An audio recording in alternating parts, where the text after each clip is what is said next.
우리 부부는 조그마한 만두 가게를 하고 있습니다. 손님 중에 한 할아버지와 할머니가 매주 수요일 오후 3시면 어김없이 우리 만두 가게에 나타나십니다. 대개는 할아버지가 먼저 와서 기다리지만 비가 온다거나 눈이 온다거나 날씨가 궂은 날이면 할머니가 먼저 와서 구석자리에 앉아 출입문을 바라보며 초조하게 할아버지를 기다리곤 합니다. 두 노인은 별말 없이 서로를 마주보다가 생각난 듯 상대방에게 황급히 만두를 구원하다가 눈이 마주치면 슬픈 영화를 보고 있는 것처럼 눈물이 고이기도 했습니다. 대체 저 두 분은 어떤 사이일까? 나는 만두를 빚고 있는 아내에게 속삭였습니다. 글쎄요, 부부 아닐까? 부부가 뭐 때문에 변두리 만두 가게에 몰래 만나요? 하긴 부부라면 저렇게 애절한 눈빛으로 서로를 바라보진 않겠지. 부부 같지는 않아. 혹시 첫사랑이 아닐까요? 왜 그런 게 있잖아요. 서로 열렬히 사랑했는데 주위의 반대에 부딪혀 본의 아니게 헤어졌다. 그런데 몇십 년 만에 우연히 만났다. 서로에게 가는 마음은 옛날 그대로인데 서로 가정이 있으니 어쩌겠는가. 그래서 이런 식으로 재회를 한단 말이지. 아주 소설을 써라. 말은 그렇게 했지만 아내의 상상이 맞을지도 모른다고 생각했습니다. 서로를 걱정하는 마음이 그대로 드러나는 따뜻한 눈빛이 두 노인이 아주 특별한 관계라는 걸 말하는 것 같았습니다. 근데 저 할머니 어디 편찮으신 거 아니에요? 안색이 지난번보다 아주 못하신데요? 아내 역시 두 노인한테 쏠리는 관심이 어쩔 수 없는지 걱정스러운 얼굴로 말했습니다. 그러고 보니까 오늘따라 할머니는 눈물을 자주 닦으며 어깨를 들먹거렸습니다. 두 노인은 만두를 그대로 놓은 채 자리에서 일어났습니다. 할아버지는 돈을 지불하고 할머니의 어깨를 감싸 안고 나갔습니다. 나는 두 노인이 거리 모퉁이를 돌아갈 때까지 시선을 뗄 수가 없었습니다. 곧 쓰러질 듯 휘청거리며 걷는 할머니를 어미닭이 병아리 감싸듯 감싸 안고 가는 할아버지, 두 노인의 모습이 내 마음을 아프게 했습니다. 할아버지와 할머니는 대체 어떤 관계일까? 아내 말대로 첫사랑일까? 사람은 늙어도 사랑은 늙지 않는 법이니까 그럴 수도 있겠지. 어머, 비가 오네. 여보, 빨리 소뚜껑 닫아요. 그러나 나는 소뚜껑 닫을 생각보다는 두 노인의 걱정이 앞섰습니다. 우산도 없을 텐데 다음 주 수요일에 오면 내가 먼저 말을 붙여볼 생각이었습니다. 그런데 다음 주도 그 다음 주도 할머니 할아버지는 우리 만두 가게에 나타나지 않는 겁니다. 처음엔 몹시 궁금했는데 시간이 지날수록 두 노인에 대한 생각이 묵은 사진첩의 낡은 사진처럼 빛바래기 시작했습니다. 그게 사람인가 봅니다. 자기와 관계없는 일은 금방 잊게 마련인 것이 말이죠. 두 달이 지난 어느 수요일 날 정확히 3시에 할아버지가 나타났습니다. 좀 마르고 초췌해 보였지만 영락없이 그 할아버지였습니다. 오랜만에 오셨네요. 할아버지는 아무 말 없이 조금 웃어 보였습니다. 할머니도 곧 오시겠죠? 할아버지는 고개를 가로저으며 못 와, 하늘나라에 갔어 합니다. 나와 아내는 들고 있던 만두 접시를 떨어뜨릴 만큼 놀랐습니다. 할아버지 얘기를 듣고 우리 부부는 벌린 입을 다물 수가 없었습니다. 너무 기가 막혀서, 너무 안타까워서. 두 분은 부부인데 할아버지는 수원의 큰아들 집에, 할머니는 목동의 작은아들 집에 사셨답니다. 두 분이 싸우셨나요? 할아버지께 물었습니다. 그게 아니라 며느리들끼리 싸웠답니다. 큰 며느리가 다 같은 며느리인데 나만 부모를 모실 수가 없다고 강경하게 나오는 바람에 공평하게 양쪽 집에서 할아버지 할머니를 한 분씩 모시기로 했답니다. 그래서 두 분은 일주일에 한 번씩 견우와 직녀처럼 서로 만난 거랍니다. 그러다가 할머니가 먼저 돌아가셨답니다. 이제 나만 죽으면 돼. 우리는 또다시 천국에선 같이 살 수 있겠지. 할아버지는 중얼거리며 창밖으로 시선을 던졌습니다. 할아버지 뺨에는 눈물이 주르륵 흐르고 있었습니다. 인터넷 글 중에서 인용한 글인데요. 노인들의, 어버이들의 마음, 그분들의 상황을 느끼게 할 수 있는 그런 이야기였습니다. 6장으로 이루어진 에베소서는 앞 석장에서 구원의 은혜를 언급하고 뒤 석장에서는 은혜 받은 자의 새로운 삶을 다룹니다. 마지막 6장 앞부분에서 그리스도 안에서 가정생활에 대해 말합니다. 자녀들아, 주 안에서 너희 부모에게 순종하라. 이것이 옳으니라. 영어로 굿뉴스 바이블을 번역해 보면 이렇게 돼 있어요. 부모에게 순종하는 것이 크리스찬의 의무이다. 왜냐하면 이것이 옳은 일이기 때문이다 라고 되어 있습니다. 효도는 마땅히 해야 할 일입니다. 해도 되고 안 해도 되는 것이 아니라 인간으로 마땅히 해야 할 일이고, 효도는 당연히 효도받을 부모님께 초점을 맞추어 해야 합니다. 부모를 공경하면 이로써 잘되고 땅에서 장수하리라 약속하셨습니다. 잘 된다는 말이 무엇일까요? 리빙 바이블이라는 성경에 보면 full blessing, 가득한 축복이라고 하였는데 모든 복을 다 가리킵니다. 특별히 생활의 실제적인 축복을 말합니다. 부모를 공경하면 생활의 안정과 윤택함을 주시고 자녀들도 복 주신다, 그런 말이에요. 복 달라고 자꾸 빌기보다 복 받는 길로 행하면 되는데, 그 중에 하나가 부모를 공경하는 것입니다. 땅에서 장수하는 것은 곧 건강을 말합니다. 부모를 공경하면 건강을 주시고 장수하게 하신다고 약속하셨습니다. 주 안에서 공경하라는 것, 그것은 부모를 하나님보다 더 앞세워서는 안 된다는 뜻이에요. 또 죄 지으면서 부모를 공경하는 것은 안 된다는 뜻이고, 목숨을 버리거나 다른 사람에게 피해를 주면서 효도하는 것도 성서의 정신에 위배된다는 가르침입니다. 예를 들어 부모에게 공경한다면서 제사를 지내면서 위패나 촛불에 절하는 것은 결국 귀신에게 절하는 것이 되기 때문에 주 안에서 공경하는 정신에 어긋납니다. 반면에 주 안에서 공경한다면서 성도가 부모 공경을 경시함은 잘못된 태도입니다. 고르반 신앙을 가지고 하나님께 드리느라고 부모에게는 못했다는 구실을 대는 것으로 끝나서도 안 됩니다. 주 안에서라는 조건이 있지만 공경하는 것에는 제한이 없습니다.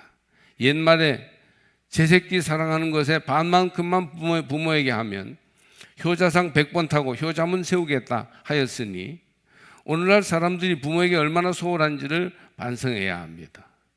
부모를 공경하십시오. 그러면 full blessing, 풍성한 축복이 모든 분야에서 이루어지게 될 것입니다. 그러면 어떻게 부모에게 순종하며 부모를 공경해 드려야 할까요? 오늘 성경은 그리스도인으로서, 거듭난 자로서 부모 공경의 도리를 우리에게 말씀하고 있는데, 그것을 풀어서 3가지로 제가 설교하려고 합니다. 첫째로 육신적 효도를 잘 해드려야 합니다. 부모님의 의식주를 잘 공급해야 하는 것이에요. 자칫 부모님의 여생이 얼마 남지 않았다 해서 의복에 소홀하든지, 어차피 노령에 건강치 못하다 해서 잡수시는 것을 소홀하게 하는 것은 불효의 죄를 짓는 것입니다. 요즘은 아프면 병원에, 거동이 불편하면 요양원에 모셔다 드리니까 기본적인 것은 사회와 국가가 감당해 줍니다. 그러나 아까 처음에 얘기한 노부모처럼 노인들에게는 나름대로의 심리와 어려움이 있어요. 그래서 좀 더 눈높이에 맞추어 돌봐드리는 것이 효도입니다. 비싼 돈을 꼭 드리지 않더라도 잡수실 것, 입으실 것, 쓰실 돈이 있는지 가끔씩 철따라 돌봐드려야 합니다. 우리 부모가 나보다 더 잘 사는데 뭐 이렇게 핑계할 수 없습니다. 우리가 할 수 있는 마땅한 돌봄을 부모님께 해드려야 합니다. 조금 드리면서 공치사를 하거나 가족들 간에 대단한 것이나 한 것처럼 표를 내는 것은 옳지 않습니다. 효도한 공을 다 깎아 먹는 것이에요. 노인이 되면 삼고를 겪는데 물질적인 곤궁함, 외로움, 육신의 질병, 이런 삼중고를 덜어드리려고 노력하는 것이 자식의 마땅한 일이지 편해어 자랑할 일은 아닙니다. 마땅히 행할 육신적 효도를 잘하는 그리스도의 제자들이 다 되시기를 바랍니다. 둘째로 심리적인 효도를 해드려야 합니다. 생활에 불편이 없도록 해드리는 것이 전부가 아니에요. 단지 먹여 살리는 일이 효도라면 사람이 효도라고 할 수가 없지요. 공경하는 마음이 따르고 정신적인 존경이 있어야 합니다. 중국 고전 예기라는 책에 보면 효에는 세 가지가 있는데 하효, 중효, 상효가 있어요. 하효는 의식주를 잘 봉양하는 것이고, 중효는 내가 부모를 욕되지 않게 사는 것이며, 상효는 부모님을 존경하고 공경하는 것입니다. 부모님의 생활에 불편이 없게 물질적으로 채워주는 것도 중요하지만 마음을 편안하게 해드리고 인격을 존중해 드리는 것이 필요합니다. 먼저 자식들이 자기 책임과 의무를 다하여 반듯하게 사는 것이 효도예요. 입신양명하여 이름을 떨치고 굉장히 유명해지면 큰 효도이겠지만 그만큼은 하지 못해도 손가락질을 받고 남에게 피해를 입히거나 걱정을 끼치는 입장에 있게 되면 부모는 염려로 잠을 자지 못하고 밥을 먹어도 모래알을 씹는 것과 같이 되니 이것처럼 불효가 어디 있겠어요. 신방을 다녀보면 자식 걱정의 기도 제목이 제일 간절해요. 자식이 뭐가 문제가 있게 되면 부모의 얼굴이 아주 핏기가 없어집니다. 그러니 나이가 웬만큼 되고 이제 독립할 때가 되었으면 스스로 서서 부모님 걱정하지 않도록 해야 합니다. 공경이란 마음의 존경을 가지고 사랑하는 것입니다. 우러러보며 마음으로 높이며 존중하는 높은 사랑입니다. 용돈이나 효도관광에서 더 나아가 가능하면 부모의 입장을 이해하고 부모님의 좋은 면과 장점, 잘하신 것을 마음으로부터 칭송하며 따르려고 노력하는 태도를 가지는 것입니다. 가까이 한 집에서 살다 보면 매일 밥도 같이 먹고 하다 보면 부모님의 장점보다는 부모님의 단점이 보이고 아쉬움이 많이 나타나게 될 텐데 사실은 부모님께도 너무 좋은 점이 많으니까 그것을 볼 줄 아는 자녀들이 되어야 합니다. 부모님 살아계실 때는 단점과 아쉬운 점들이 많이 보이더니 돌아가신 뒤에 장점과 저를 향한 사랑이 자꾸 생각나더라고요. 살아계실 때 저 존경해 드려야 합니다. 그것이 그리스도인의 마땅한 태도일 뿐 아니라 가정을 행복하게 하는 길인 줄로 믿습니다. 셋째로 영적인 효도를 해야 합니다. 부모님은 주 안에서 영적으로 공경하는 것은 부모님과 우리 자신과 자식들과 온 가족을 위해서 필요한 일입니다. 부모님이 신앙인이라면 그분들의 신앙을 유산으로 받을 것이고 불신 부모님이라면 어찌하든지 그분들의 영혼의 구원을 위하여 힘써야 합니다. 신앙을 가진 부모님은 자녀가 믿음 안에서 자라는 것을 가장 기쁘게 생각하게 돼 있어요. 그런데 이제 자녀들이 어떤 어려움이 있는가 하면 부모님들이 신앙으로는 사는데 자기 보기에 모범적인 신앙은 아닌 것 같아. 진정으로 구원을 받은 신앙인가? 이렇게 마음에 확신이 없어요. 그래서 비판적으로 부모의 믿음을 바라볼 때도 있는 것입니다. 그러나 여러분, 내 자녀가 하나님을 경외하며 진실하고 바르게 사는 것보다 좋은 소식이 없다고 생각하는 부모님들이 대부분이니까 여러분의 믿음이 부모님들의 믿음을 바탕으로 해서 조금 더 발전하고 나아질 수 있게 하시기를 주의 이름으로 축복합니다. 하나님을 모르는 부모님이시라면 그분들의 영혼을 위해 간절한 기도와 끊임없는 노력을 해야 합니다. 우리 교우들 가운데도 어떤 자녀들은 얼마나 부모님 영혼 구원을 위해서 애를 쓰는지 어떻게든 들으실 수 있을 때 구원의 확신을 다시 한번 강조해 달라고 목사님 우리 어머니 꼭 아멘 하고 돌아가실 수 있도록 해주세요. 그래서 막 옆에서 애를 씁니다. 옆에서 간호사들은 지금 왜 자꾸 여기서 이렇게 있느냐고 빨리 나가라고 알만한 사람들 왜 그러냐고 막 야단치고 야단 맞고 목사가 또 한편으로는 또 자녀들이 아이고 좀 설교 좀 해주세요 권면 좀 해주세요 하고 아주 중간에서 죽을 지경입니다. 그러나 그렇게 애쓰는 자녀들을 보면 얼마나 아름다운지 몰라요. 한 번만 더 구원의 복음을 전해주세요. 사정사정합니다. 부모의 영혼을 위해서 우리가 애써야 합니다. 그것이 효도입니다. 그러나 주의해야 할 점이 두 가지 있어요. 하나는 권면하고 전도하되 강요하지 말라는 것이죠. 아무리 내가 믿는 신앙이 중요하지만 부모님도 살아온 과정이 있는데 강요한다고 되는 일이 아니죠. 어르신들 그렇게 강요하면 어떻게 됩니까? 진심으로 최선을 다하여 권면하면 하나님께서 부모님의 영혼을 책임져 주십니다.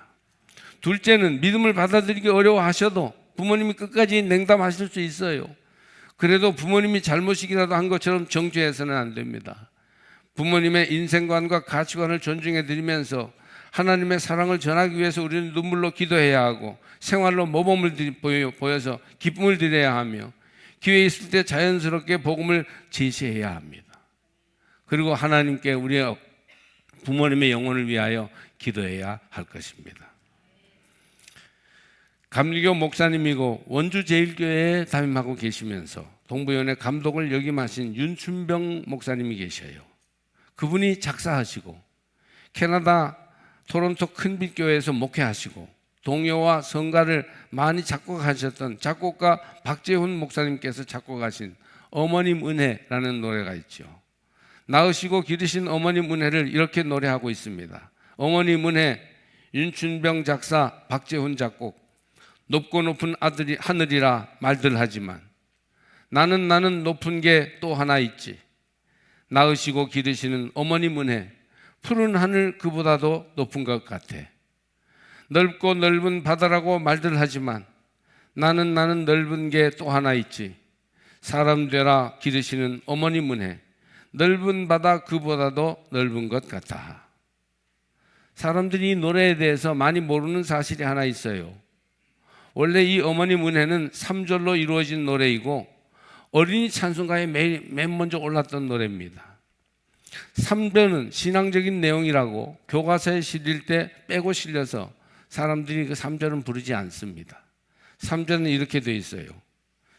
산이라도 바다라도 따를 수 없는 어머님의 그 사랑, 거룩한 사랑, 날마다 주님 앞에 감사드리자. 사랑의 어머님을 주신 은혜를. 윤춘병 감독님은 원주에서 우리와 함께 같이 한 지방에서 목회하셨어요. 저를 아주 아껴주셨습니다. 귀엽게 생겼다고. 윤춘병 목사님은 원주 신림에 집을 지어 사시다가 돌아가셨습니다. 윤 목사님은 1918년에 태어나시어 2017년에, 박재훈 목사님은 1922년에 출생하셔서 2021년에 임종하셨으니 두 분 다 공교롭게도 100세까지 장수하시다가 돌아가셨습니다. 어머님 은혜는 어버이날 온 국민이 부르는 대표적인 노래입니다. 이것을 작사 작곡한 내막을 조금 알려드리면, 어머니에 대한 그리움과 고마움을 바탕으로 이제 어머니 사랑에 대한 시를 윤춘병 목사님이 하나 지어가지고 있었어요. 근데 같은 요한학교, 평양에 요한학교라는 신학교가 있는데 우리 장인도 거기 나왔습니다. 거기 후배인 박재훈을 만나게 됐습니다. 둘은 전차를 타고 박재훈의 집인 흑석동을 방문하러 가던 길에 노량진 쪽으로 가면서 교회에서 5월에 어머니 주일이 다가오므로 어머니 은혜를 담은 노래가 있으면 좋겠다는 얘기를 주고받았습니다. 그들은 전차에서 내려서 양지 바른 곳에 잠깐 쉬면서 윤춘병이 메모지에 이전에 어머니를 생각하면서 쓴 시를 내밀었다고 합니다. 박재훈은 그 시를 읽어보니까 같은 탈북민으로 너무 감동이 되는 거예요. 그래서 그걸 받아가지고 며칠 후에 작곡했습니다. 그래서 그해 어머니 날에 노래로 썼다고 합니다. 그 노래는 1946년 4월에 어머님 은혜로 발표돼서 어린이 찬송가 집에 실려 널리 불리게 됩니다. 작곡가 박재훈은 보통학교를 마치고 평양 요한학교에 입학한 사람인데 일본 동경 제국고등음악학교에 들어갔으나 학도병으로 끌려가서 음악 교육을 정식으로 모든 과정을 밟지는 못했어요. 곧바로 훈련소에서 도망친 뒤에 귀국해서 국민학교 교사로 교편을 잡습니다. 그 후에 펄펄 눈이 옵니다. 시냇물은 절절절, 송이송이 눈꽃송이 등 동요 100여 곡, 우리가 많이 아는 동요를 작곡했고, 눈을 들어 하늘 보라, 지금까지 지내온 것, 나 언제나 주님을 찬양하리니 등 찬송가 1천여 곡을 작곡한 교회 음악의 대표적인 작곡가입니다. 창작 오페라 에스더, 유관순, 손양원, 함성 1919 등을 작곡한 분이 바로 그 박재훈입니다. 어버이 주일은 세계적으로 사랑하시고 돌봐주시는 부모님께 감사드리는 주일이요, 효도를 다짐하는 주일이에요. 거듭난 그리스도인, 그리스도의 제자는 누구나 효도해야 합니다. 교회에서는 미국에서 마더스데이로 지키는 것을 우리가 이어서 지켜옵니다. 사람은 나이 들어가면서 쉽게 무너지고 고통스러워지는 때가 올 수 있습니다. 늙으신 부모님을 돌봐드리고 효도하는 것은 그러므로 거듭난 자라면 마땅히 해야 할 도리입니다. 아프고 외로운 부모님을 위해 육신적 효도를 잘 하시기 바랍니다. 자존심을 지켜갈 수 있도록 심리적으로 존경하고 인정해 드리십시오. 복음을 전하여 구원받아 다 함께 천국으로 가실 수 있게 함이 마땅합니다. 여러분 때문에 부모님이 행복하시고 가정과 나라가 행복한 5월이 되기를 바랍니다. 효도는 거듭난 그리스도인이라면 모두가 마땅히 해야 할 일입니다. 목사님, 나는 부모님 다 돌아가셨어요. 누구 보고 도대체 효도하라는 거예요? 그런 분들은 우리 주변의 어르신들을 귀히 여기고 존경하고 존중하시기를 바랍니다. 우리 유명한 노래 젊은이들이 좋아하는데 우리 어르신들도 같이 좀 부르면 좋겠을 요게벳의 노래를 부르도록 하겠습니다. 여기 영상을 보고 그대로 따라서 좀 힘있게 불러보시기 바랍니다. 모세를 물에 뛰어보내면서 어린 모세를 보내면서 느끼는 부모의 심정을 노래한 노래입니다.